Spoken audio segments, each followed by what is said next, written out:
Hello students, आज की इस वीडियो में हम फंडामेंटल ड्यूटीज़ करेंगे।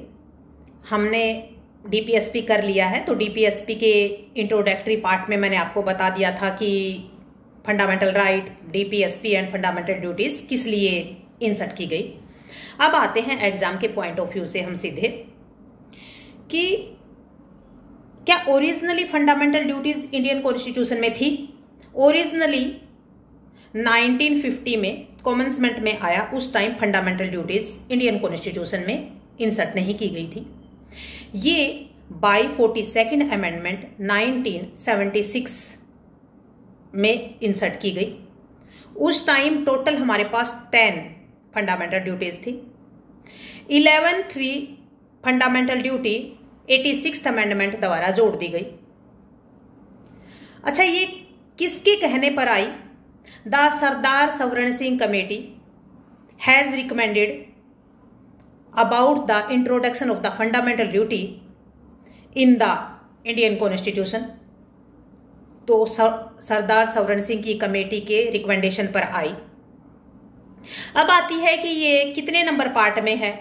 ये कॉन्स्टिट्यूशन के 4A पार्ट में है, 51A आर्टिकल में है।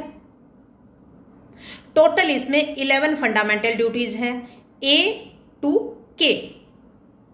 ये केवल इंडियन सिटीजन्स के लिए हैं। ये एज ए मोरल ड्यूटीज हैं। इनको इन्फोर्स करवाने के लिए कोर्ट में नहीं जाया जा सकता। इसको हम ऐसे भी कहते हैं, these are not justifiable, nobody can go court to enforce the fundamental duties. अब आते हैं एग्जाम के लिए हमारे पास 11 जो पॉइंट हैं, इनके अंदर उन पॉइंट्स को हम पिक पॉइंट के रूप में कैसे याद कर ले, वन वर्ड।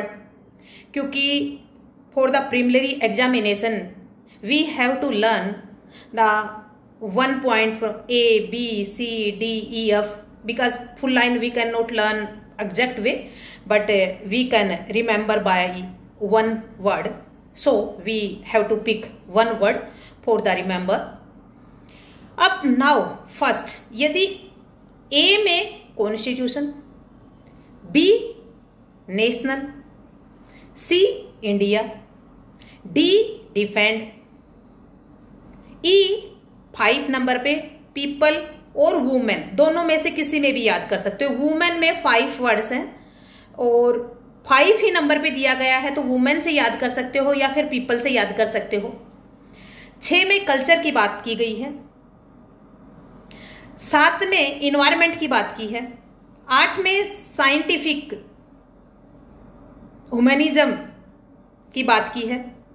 साइंटिफिक की बात कितने में की है? 8 में। 9 में प्रॉपर्टी की बात की है। 10 में एक्सीलेंस की बात की है। 11 में एजुकेशन की बात की है।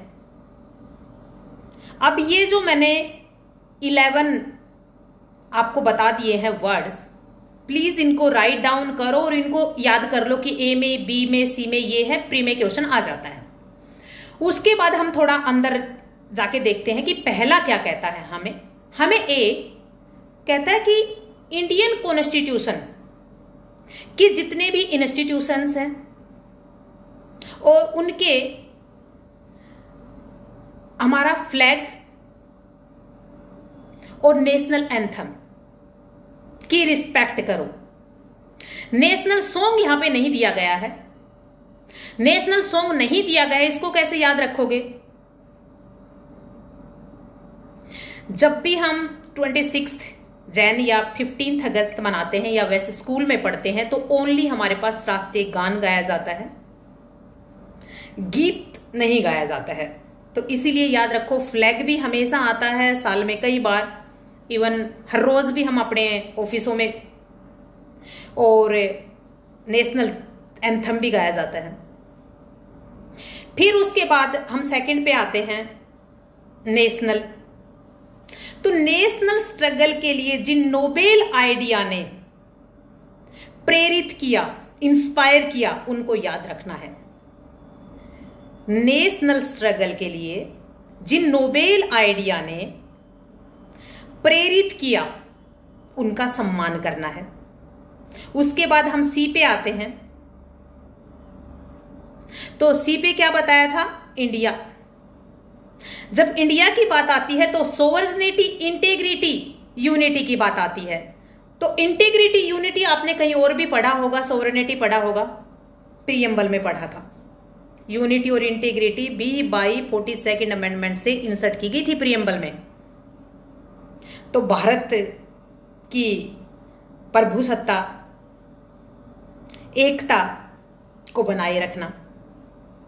उसके बाद डी में डिफेंड, डी और डी में ही आया है, डी से ही शुरू होता है डिफेंड। तो ऑलवेज डिफेंड योर कंट्री। यदि कंट्री के सर्विस के लिए कभी आपको बुलाया जाता है तो कंट्री की सर्विस के लिए या सेवा के लिए हमेशा रेडी रहे, हमें डी कहता है। उसके बाद आते हैं हम ई पे। ई में हमने बात की थी या तो पीपल से याद करो या फिर वुमेन से याद करो। तो जैसे ही पीपल या वुमेन की बात आती है तो रिस्पेक्ट की बात आएगी। हार्मनी और कॉमन ब्रदरहुड के साथ रहो। किसी भी प्रकार का भाषा के आधार पर, जाति के आधार पर और वर्ग के आधार पर किसी का भेदभाव ना करो। और वुमेन के संरक्षण के लिए जो प्रथाएं हैं उनको त्याग दो। वुमेन के रिस्पेक्ट की बात की गई है 5 में। फिर उसके बाद हम 6 में आते हैं। 6 में बात करते हैं कल्चर की। तो हमारा जो कंपोजिट कल्चर है उसको हम प्रोटेक्ट करें। फिर आते हैं इन्वायरमेंट की। 7th में इन्वायरमेंट पे आते हैं। तो इन्वायरमेंट हमने कहां पढ़ा था? 48A में भी पढ़ा था, इन्वायरमेंट प्रोटेक्शन में, डीपीएसपी में। उसमें भी ये वर्ड यूज किए गए थे। तो इन्वायरमेंट में हमारे पास क्या क्या आते हैं? फॉरेस्ट, लेक, रिवर्स, क्योंकि नेचुरल चीजें हैं, वाइल्ड लाइफ और लिविंग कल्चर, उनका प्रोटेक्ट करें, उनको इंप्रूव करें। फिर आते हैं हम 8 पे। 8 में क्या दे रखा है? साइंटिफिक टेम्पर, ह्यूमनिज्म और इंप्रूवमेंट, रिफॉर्म की तरफ ध्यान दे। भाई आज जैसे टेक्नोलॉजी आई है तो टेक्नोलॉजी के साथ हम नहीं चलेंगे तो ड्यूटी बनती है ना मेरी एज ए सिटीजन की मैं टेक्नोलॉजी के साथ काम करूं, जैसे आपके सामने वीडियो पहुंचा रही हूं। फिर उसके बाद हम आते हैं नेक्स्ट पे, प्रॉपर्टी पे। प्रॉपर्टी, पब्लिक प्रॉपर्टी को संरक्षित करें, प्रोटेक्ट करें और उनको सुरक्षित रखें। फिर आते हैं हम 10 पे। भाई इंडिविजुअल और कलेक्टिवली एक्सीलेंस की तरफ ध्यान दे कि as a citizen of India हमारी ड्यूटी बनती है कि हम जो भी काम करते हैं उनमें हम कलेक्टिव और इंडिविजुअल उनके एक्सीलेंस की तरफ ध्यान दे ताकि वो देश के प्रोग्रेस में काम आ सके। फिर उसके बाद आता है सबसे last 11th, education. 86th amendment द्वारा जोड़ा गया था। मोस्ट इंपोर्टेंट है, पेरेंट्स की ड्यूटी बनती है कि 14 साल के बच्चे को एजुकेट करें। इसीलिए गाइस हमारे आज के इस वीडियो में हमने फंडामेंटल ड्यूटीज की हैं। मस्ट रिमेंबर, बहुत इंपॉर्टेंट है। एक एक पिक पॉइंट उठाकर इनको लिख लो जो मैंने बताए हैं और उनको रिमेंबर करो। आई होप आपको काम आएंगे, आपको वीडियो पसंद आएगा। Thank you so much. Be energetic, do study, smart study. Bye, best of luck.